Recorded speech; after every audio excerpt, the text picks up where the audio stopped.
Стой. Новости. Кыргызстан получил меньше денег. Связано ли это с тем, что кыргызские банки ограничили переводы с России?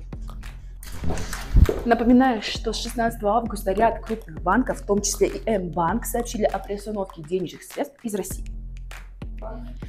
Вот и получилось, что в сентябре кыргызстанцы, находящиеся за рубежом, перевели 280 миллионов долларов. Это на 9 миллионов долларов меньше, чем в августе. Но стоит отметить, что снижение переводов из России в сентябре этого года составило меньше половины от общего сокращения переводов. При этом Казахстан и прочие страны СНГ нарастили денежные переводы в Кыргызстан. И всего в Кыргызстан с начала этого года поступило 2 миллиарда 250 миллионов сом. Это на 322 миллиона больше, чем в прошлом году. Спасибо.